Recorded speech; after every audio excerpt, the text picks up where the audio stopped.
morning, welcome to CATEX TV. My name is Frank Fortunato. Today is Friday, September 18th, 2015. If you want to follow us on Twitter, please go to CATEX TV. We're happy to be back in Princeton after 4 days in Monte Carlo.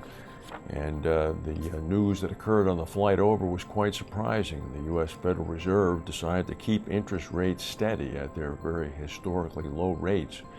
It had been expected that for the first time in 9 years, interest rates would rise. However, Federal Reserve Chairwoman Janet Yellen said that although the United States economy was performing very well, global market turmoil was signaling that the Fed decided it was prudent to wait. Global market turmoil, translation, is the Chinese stock market. This has caused great frustration now amongst analysts commenting that the way policy is decided and communicated in China is very secretive, very centralized, and people don't exactly know what the Chinese government is planning or how and when they telegraph their moves. So the concern is that the Federal Reserve has decided to keep the U.S. market hostage to what the Chinese are going to do. And since nobody knows what the Chinese are going to do, nobody now knows what the Federal Reserve is going to do. It seems as if Ms. Yellen and the Federal Reserve governors have sort of boxed themselves in. Stocks are very uncertain at this point because nobody quite knows what the future holds. Meanwhile, coastal cities in Chile, in the north-central part of the country, have been revealed to have suffered extensive damage as a result of the 8.3 earthquake that struck yesterday morning. At least about 11 people have been known to have been killed so far. Tsunami warnings were issued throughout the Pacific, all the way as far as Japan, Hawaii, the coast of California, Oregon, and Alaska, although the waves, when they did hit, were quite small in size. Over 1 million people have been evacuated from the Chilean coast after the tsunami warning was issued. In a port 285 miles north of Santiago, the port of Coquimbo, pictures revealed fishing vessels and shipping containers strewn around the city's downtown areas. Businesses and homes were absolutely destroyed. Significant flooding was reported in surrounding towns. The Chilean President Michel Bachelet said again yesterday morning that the country's relatively strong building codes had protected against much worse damage. However, 100,000 people remain without electricity.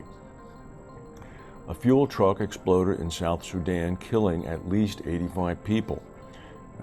After the truck crashed, dozens of people converged around the truck to siphon off fuel, which is a popular thing to do in poverty-stricken South Sudan.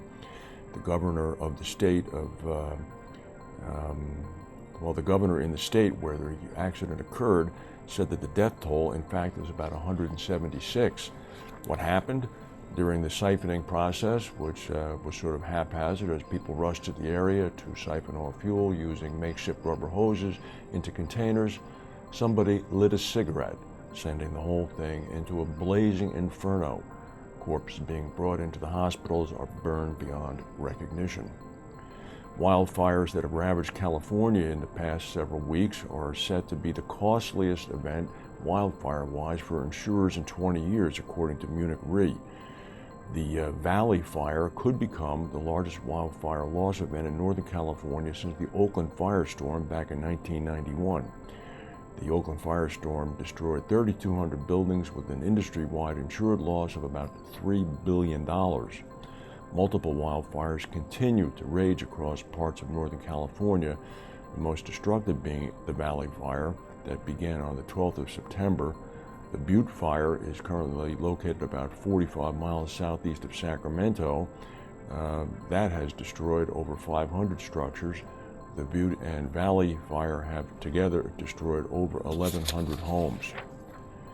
15 passengers on a Philippine Airlines Airbus A-340 flight from Hawaii to Manila were injured in a clear air turbulence episode.